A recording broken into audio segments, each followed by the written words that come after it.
Hey everyone, it's not that here. Hope you are doing great. So, Xenoblade Chronicles X is my favorite game of all time, for about 1,000,000,001 completely different reasons, none of which I feel properly able to or eloquent to explain in this video. Uh, in brief, if I had to say something, I'd just talk about how all the themes and gameplay just come together to create this very human experience, facing struggles both on our own and as a society. Look, just play Xenoblade Chronicles X if you can, and soon you can, because in March this year, Xenoblade Chronicles X Definitive Edition is coming to the Nintendo Switch. Now, for those who don't know, Xenoblade Chronicles X was initially on the Wii U, and on the Wii U, it had this, I think, underrated but amazing online component, where you could see other people, you could go on missions together. When they did achievements, you could see them do the achievements, they could send messages via the Miiverse. It was great. It was amazing. Again, I am not a video essayist, but I am a numbers guy. And one more thing that the online component had was you could see some numbers. You could see how many people lost to or beat different Tyrants in the game. So Tyrants, or unique monsters as they're called in other Xenoblade Chronicles games, are basically just optional monsters you could come across in the field. And the fact that they told us how many times people were beaten by or beat different unique monsters is, in my opinion, very interesting. That's very rarely done in player games. I think the best comparison I can think of in games I've played would be in Monster Hunter World, where they told us the monsters that were defeated most and defeated least. The monster that was defeated most was an early game monster that everyone has to fight, and the monster that was defeated least was a late game monster that doesn't really give you anything. So in Xenoblade Chronicles X, I was very curious to see if similar trends held through.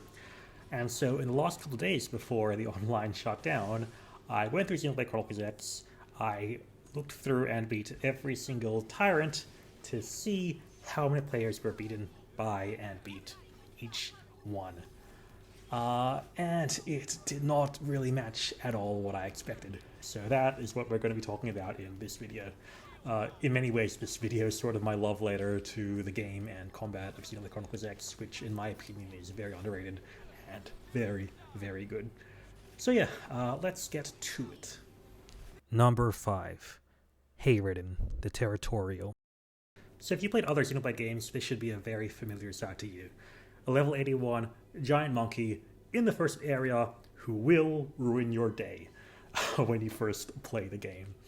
So Hayridden the Territorial is Xenoblade Chronicles X's version of this early game monkey. In other Xenoblade Chronicles games, this monster is usually called Territorial Rotbart. In Xenoblade X, they put the title after the name, which I think is pretty cool. Now, this monster is far beyond what you can fight in the early game, and it is aggressive, so if it sees you early game, you run away as fast as you can, and you will still quite likely lose to it. So the fact that it's defeated very many players is not at all surprising. To me, I'm generally surprised this monster is so low on the list. The fact that this monster appears so early in the game and is very aggressive, and yet is only the 5th most amount of player kills is very surprising to me. Even if you're strong enough to fight him one-on-one, he still has some tricks up his sleeve as well. See, when the fight first starts, he goes invincible for a while. So if you aren't ready, and you aren't bulky enough to survive this invincible phase, you will still lose. You either need enough offense to beat him before he turns invincible, or you need enough defense to just survive long enough. Which I think is really interesting for a monster that is in many ways just a jump scare. Number 4. Luciel, the Eternal. So Luciel, like Hayridden, appears in the first area of the game, but unlike Hayridden, Luciel is entirely passive. You are very unlikely to accidentally get in a fight with Luciel, which is a good thing because she is incredibly dangerous. She has massive health, she has massive damage, and also every single attack she does topples you, so you aren't able to do anything for quite a while. So because Luciel has a lot of HP and usually attacks pretty slowly, it's often a nice benchmark for different players. Once their build comes together, it's a nice monster to just test yourself against. But the fact that it can topple you and then defeat you, I think leads to a lot of deaths. Again, I'm surprised it's so high just because it's such a passive monster, but Luciel is a Tyrant that has defeated the fourth most amount of players in Xenoblade X. Number 3. Barnabas, the Despot. Now, this one really surprised me. Barnabas the Despot is basically the Hayridin of Oblivia, the third section of the game. Barnabas is also lower level than Hayridin, and unlike Hayridin, does not have any really unique gimmicks about it. It's just a strong, aggressive monster that roams the field. Now, there are a few quests that put you sort of right in the firing line of Barnabas, but for the most part, I think this is just a very aggressive monster that quickly defeats players that are not yet ready to fight it. Number 2. Lugalbanda, the Wanderer King. Now, I am at once both very surprised and completely unsurprised that Lugalbanda, the Wanderer King, is the second most defeated monster in the game. So why am I very surprised? This monster is explicitly post-game. This monster will not appear until after you've defeated the final boss of the game. So enough Xenoblade players have beaten post-game and then gone through hidden super bosses to fight and lose to this one specific unique monster, which I think is crazy. Now, as for why people die to it a lot, well, so Lugalbanda, the Wanderer King, is the only monster that drops the best or the second best longsword in the game, the Bewitched Glaive, Receding Rust. Which is also weird to me because there's like 12 weapons in this game and people are so focused on the longsword. Why is that? Who would like the longsword that much? But anyways, Lugalbanda is actually a surprisingly hard monster to fight. So Lugalbanda is in a cave, so you can't bring your skill into the fight. And also, he uses some very dangerous status effects. The most dangerous one is Control, which stops you from doing anything and also makes you attack your teammates and can make them attack you. Now, you might think you can change your equipment to make you immune to Control, but Lugalbanda can also apply debuff resistance down, which means that you can be more susceptible to status effects, including Control, so you also need to have equipment that can resist debuff resistance down, which is, I think, very interesting. So, yeah, it's generally a very dangerous post-game monster, and it drops some pretty good loot. The fact that he's post-game, though, and only drops one weapon really surprises me that it's so high, but Lugalbanda the Wanderer King, the second most defeated monster in the game. Number 1. Cyrene, the Lost. So after every other enemy on this list was level 60 plus, the fact the monster that has defeated the most amount of players is this level 13 early game monster is a complete shock to me. To be fair, there is an optional quest early on in the game that does bring you to this monster, and it does punch above its weight, so it can boost its evasion later on, and so if you're at similar or lower level and try to fight it, you will probably have a bad time. But still, later on it dies very easily. There's nothing it can really do to you once you get a few levels on it, so the fact that it has defeated the most players was genuinely a complete shock to me after everything else on this list. Now, anyone who's played a shooter game or a MOBA before, though, knows that the amount of players you defeat isn't everything. You also don't want to lose. Cyrene may have been the monster that defeated the most amount of players, but it has been defeated the 12th highest amount of times. Lugalbanda, because it drops such a good weapon, is defeated the 4th most amount of times. Actually, that gives me an idea. Quick speed round. Number 5. Lambert, the Divine Wind. So this monster appears on this bridge in Noctilim around Frontier Nav 219. You'll enter this bridge many times throughout different quests, so you're probably going to kill it a lot. Number 4. Lugalbanda, the Wanderer King. As stated, this guy drops the Bewitched Glaive Receding Rust, which is one of the best weapons in the game. Number 3. Hayridin, the Territorial. This was actually a bit surprising because Hayridin doesn't really drop anything of note. But I guess it's very aggressive, so if it does see you, you're probably going to defeat it instead of running away late game at least. Number 2. Feliciano, the All-Seeing. So Feliciano the All-Seeing does actually drop the best weapons in the game, and also Blazing Gas Axe, which can be used to improve your potential, which is arguably one of the best offensive stats. Since you can fight him in a scale, it's probably less likely to defeat players than Lugal Banda. He does have a dangerous spike though, so be careful about that. He can do a lot of damage when you try to attack him with multi-hit attacks. So yeah, be careful. Number 1. Joker, the Unknowable. Number 1 is Joker, who's great for XP and weapon drops, and is also easier to defeat than Feliciano. Surprised because the way I usually get my weapon is by defeating Durban the Perceptive, who is not in the top 5. He's number 6. So apparently I'm the strange one. So with that detour done, you may be able to figure out what we're really going to call the deadliest monsters in Mira. These are the monsters that have the most amount of kills versus their amount of deaths. So who defeated the most players without themselves being defeated very much? That is the question we're going to answer in this video. So without further ado, the top 5 deadliest tyrants in Mira. Number 5. Telethia, the Endbringer. So Telethia the Endbringer is the highest level tyrant in the game. It is supposed to be your final challenge, and it is number 5 on this list, having defeated 1.8 players every time it is defeated. So Telethia is a really fascinating monster to fight and a great challenge for Xenoblade post-game players. And it's going to be a bit of a primer for combat in Xenoblade Chronicles X in general. So when you first fight Telethia, it's very high in the air, and it's going to cast Reflect on itself. It's going to be able to reflect 2 different elements.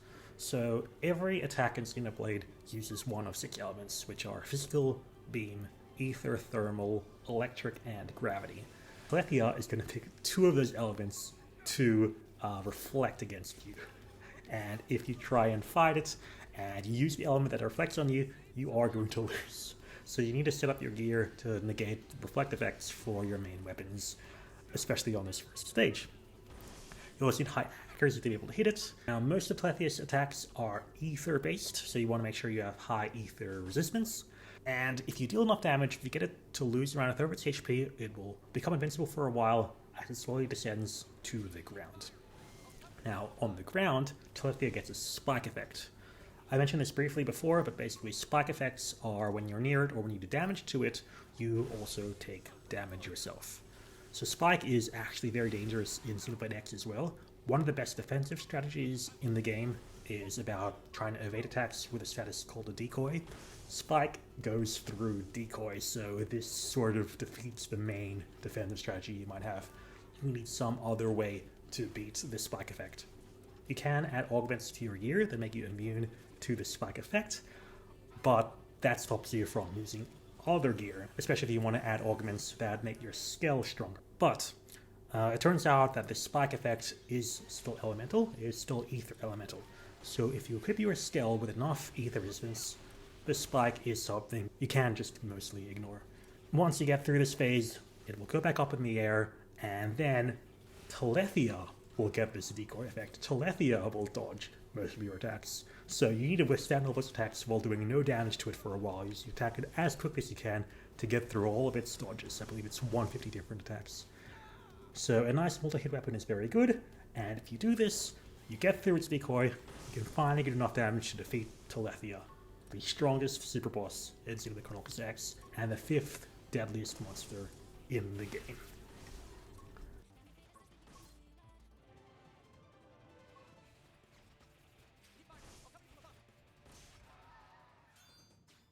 Number 4. Vortis, the Deific Blast. So Vortis is the highest level monster in the final area of the game. It has defeated 2.2 players for every time it is defeated. So a basic quest does lead you to it, but it only appears in Brimstone Rain, so you need to keep reloading until meteors rain from the sky. Once you do that, you can fight this monster probably in your skill, because it also flies, it's also very high up. When you do fight it, Vortis is completely immune to thermal and electric damage. The first one's very difficult because most of the best scale weapons are thermal. So most of your damage is going to be completely ignored by it, and there's nothing you can really do about that. You need to use other elements to be able to deal damage to it. In exchange, Vortis also has a very deadly thermal and electric attacks, so you need to build up your resistances to both of these stats and try and attack it with a different element. If you get the elements right though, it isn't too much of a challenge, so you just need to be very careful with what elements you're using and what elements you are resistant to. Number 3. Nardacion, the Shadowless. So for me, Nardacion was actually the hardest super boss. Nardacion has defeated 2.9 players every time it is defeated. So Nardacion is summoned by Naum, the red hair. So Naum can very easily destroy your skills, so you need to get on the ground, do a bit of damage to Naum until it can summon Nardacion, where it'll become invincible while Nardacion comes down. When Nardacion comes down, you should go in your skill and get ready for a very intense fight. So Nardacion has, I believe, the highest evasion in the game, so you need to have insane accuracy to be able to even hit it. So that's great. It also has some annoying tricks. So, like Telethia, Nardacion has a spike which will go through decoy if that is your main defensive technique. Some builds, they make their main defensive technique reflect. Nardacion can pierce through reflect, so that doesn't work either. You really need to build up resistances when you try and fight Nardacion. Nardacion mostly uses beam attacks, but also has some pretty strong thermal and electric attacks. So what you really should do is you want to focus on beam res and increase resistance for the other stats if you still can, or use something like reflect for thermal and electric, without losing your accuracy to actually even hit it. If you can go through this, though, Nardacion should eventually fall, assuming you can hit it.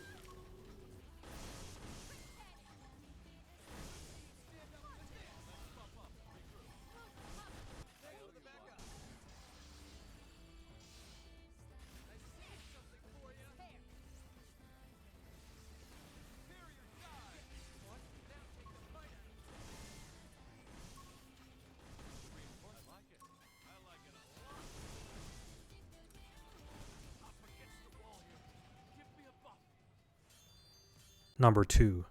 Gradavis, the Headless Emperor.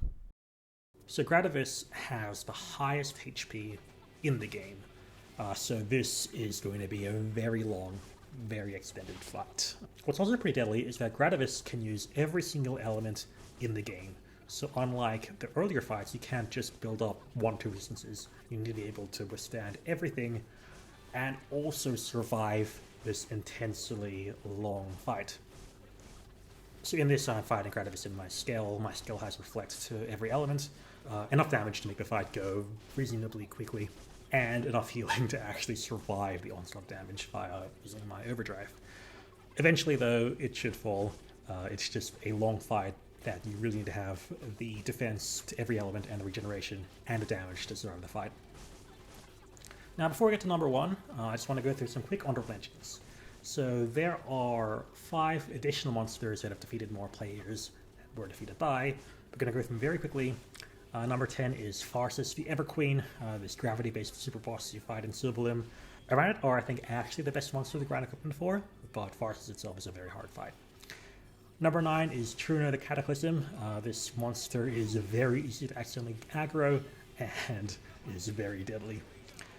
Number 8 is Pizel, the Purple Lightning, who appears early game as this sort of tree thing, but is actually a very high-leveled bug. When you come across this in the story, the Pizel will be way higher level than you, so bit of a hard fight. Number 7 is Sharnax Cider. It can be fought on a skill, and it can reflect beam attacks, so it's a bit dangerous. And number 6 is Loxar's Zern. This guy is very high health, very high up as well, so you need your skill and very high HP. So the best way I found to defeat it is to do enough damage that you can just continually break parts until it dies. Just never give it a chance to attack you. So now with that done, let's go with the most deadly monster in Xenoblade Chronicles X. Number 1. Go-Rha, the Guardian Deity. So, say you're a new player. You're just minding your own business in Noctilim, in the second area of the game. And hey, what's out in the water? Let's check it out. Oh. Okay.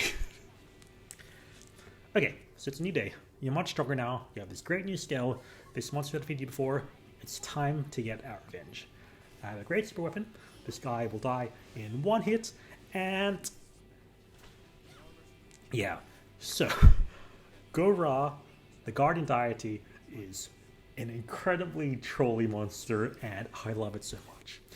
It appears so innocuous, so you're just going to die with the first time, and the second time you try and fight it, it just reflects every element back, so you need a way to pierce the reflect. If you do both, it's very easy to fight. It's just a very funny trick that Monolith has played on the players. It doesn't even drop anything very good, so everyone who's like figured out the trick just defeats it once and then hates it forever, or loves it forever in my case, and then never fights it again. Because it doesn't do anything that you actually want from it.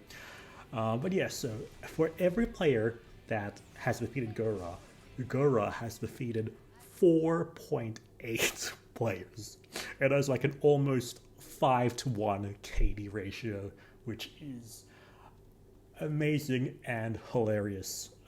It's very easy to defeat once you know the trick. Just one, don't swim to it without a skill. And when you get a skill, make sure you have a way to penetrate and reflect. Do those both, and you're fine. So that done, I think that is the end of my list, which to me, again, is very surprising. There's great diversity in the actual Tyrants that are a challenge. In this list, we have everything from early game monsters to late game super bosses to just trolley monsters, which are, in my opinion, a great list and a great testament to the variety and just how fun Xenoblade Chronicles X is and how diverse and exciting the world is. So, yes, if you've played Xenoblade Chronicles X before, I hope this was like a fun sort of revision in the fun fights that you go through. If you haven't, and you've somehow looked through this video, I'd encourage you to play Xenoblade Chronicles X when it comes out. It is by far my favorite game ever. Now, like, I've always loved science technology, don't get me wrong, but I think Xenoblade X has genuinely inspired me to really go all in on it, to face new technological challenges, to try and create new things and change the world and make it better in big and little ways that we can. So yeah, play Xenoblade X, and thank you all for watching, and I hope to see you in the next one. Bye. So since I started this video, I actually made a Patreon, so I'd like to thank all of my Patreons you see on screen right now, especially Hunter Finney, who is in my highest supporter tier. If you'd like to join this list and join my Patreon, I would greatly appreciate it. But otherwise, thank you again so much for watching this passion project of mine. I really, really appreciate your attention, and hope to see you in the next one. Bye.